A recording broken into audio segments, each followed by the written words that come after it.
kindergarten, first grade, preschool, 8th grade, 6th grade, high school, geometry, English, history. Hi everybody, my name is Hannah and this is Pepper and Pine, and today I'm going to share with you my top favorite main lesson blocks and my favorite grade of teaching. I have to say that over the years of homeschooling, I have noticed a pattern, and there are some subject areas that we just never forget to do multiple times. Now, in homeschooling for children, you would think that we would have gone through all of the grades equally for each child, meaning that I would have gotten to do kindergarten through 8th grade 4 times, but in reality, that is not what happened. So some of the grades that I love the best and some of the subjects that I love the best are the ones that we would do specifically for that grade, whereas other grades, we often did unit studies that would work with multiple grades, multiple students, multiple abilities all at one time. So it was more of like a family approach to our lessons, and that wouldn't necessarily be the math and the English, but it certainly would be the other subjects. And in some cases, we could even roll those into our unit studies as well and really do 1 or 2 lessons for the entire family. The work that each student would do would correlate to their grade level or their abilities, and that's the way that they would stay on top of grade level learning, is by producing work that was appropriate for their abilities. Okay, so what is my favorite grade to teach? Take a moment and add it to the comment section. Go ahead and put what you think my favorite grade of teaching is, and you know what? While you're at it, put your favorite grade of teaching. I'm super curious. All right, my favorite grade of teaching is grade 5, in part because of all the beautiful main lesson blocks in grade 5 that I love so much that no matter what, we are doing them actually almost every single year. I love geometry, and because geometry is presented a couple of times in the curriculum, we tend to do it almost every year. And I love the presentation of geometry from the Waldorf perspective. It is unique, timeless, classical, and unlike anything that you would expect in a brick and mortar school, not a Waldorf school, just in traditional school. Now, I love the Waldorf approach to geometry, in part because it is creative, it is artistic, and that beauty is perfect for the 5th grade student who is in their golden year of childhood. It's a time post 9-year change and just before puberty where everything seems to be aligned. Children are looking for that perfection, that idealism, and it is represented in geometry as one subject. The other subject that ideal can be seen is in botany. Botany is, in the Waldorf perspective, is such a beautiful presentation. It is not just the plant cycle, and it is not biology. It is this beautiful exploration of the whole plant, starting with the whole, then moving into the parts.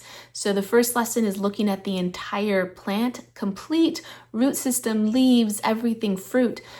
And then going from the most basic kinds of plants that only represent one aspect or 2 aspects of the plant, and watching that evolution of plant life all the way up to the complete plant in the end. And I really love that approach. And of course, we take that opportunity to grow our own seeds and have our own little garden and do our composting and go on nature walks to collect treasures from nature. And so even if we're not doing a formal botany main lesson block, we are certainly including some kind of botany unit study almost year to year. Now, those are two of my favorite subject areas, but there are a few other subject areas that I love so much.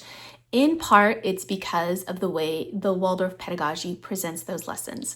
Astronomy is one of those other ones that I find completely fascinating and so interesting, the way that the Waldorf pedagogy presents it. When you're doing an astronomy unit study, typically you're probably going to explore the planets in our solar system. But the way that the Waldorf pedagogy addresses astronomy is keeping it within the sense perception of the student. And that student of about 11 years old is not ready for the abstract thinking that is required for a lot of the way astronomy is taught today.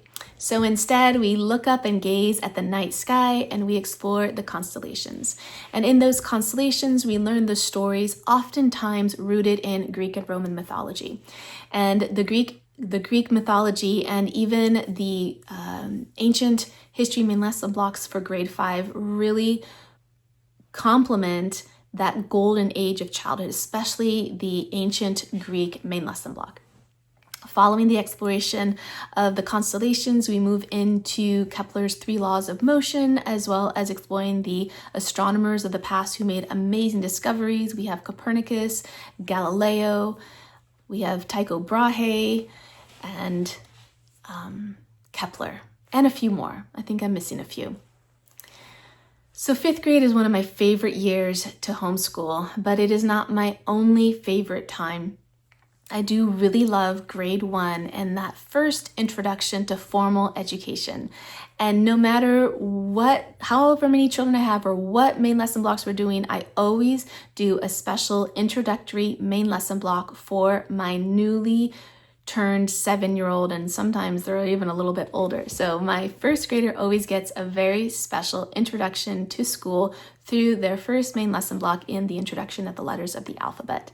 And why I am so particular about doing this then, and also why this particular main lesson block, couple of reasons. One is that this really is a formal way to begin the homeschool experience. Up until then, they have plenty of free play and they're probably listening to the other lessons, but this is their formal introduction and I take it very special and very seriously. The second reason is that instead of doing the typical stories that you would find with the main lesson block on the introduction of the letters of the alphabet, we ended up choosing stories that were representative of our religion and our culture. And so I've included stories of the previous prophets as well as our Prophet Sallallahu Alaihi Wasallam as part of our lesson content for the introduction of the letters of the alphabet, as well as illustrations that complement each of those stories. So I'm very happy with that introductory lesson, and it's just a way to inaugurate our children into the learning experience. And the last favorite subject, which can be for all grades, is a subject of handwork. It's not really a subject area, it's a specialty area, and I love it so much, and we include it as often as we can, and it's one area that I continually try to learn skills in so that I can bring them to my children. I hope that you enjoy this look at my favorite subjects and my favorite grades. I hope that you'll let me know what favorite grade and subject you have in your homeschool. Do leave that in the comment section below. And I hope that you'll check out the blog post that accompanies this video where you can find more information on my favorites from grade kindergarten through 8th grade and my favorite subject areas. You can find the link to that blog post in the description box below. If you'd like to see how we're homeschooling on a daily basis, you can find me on my website at pepperandpine.com.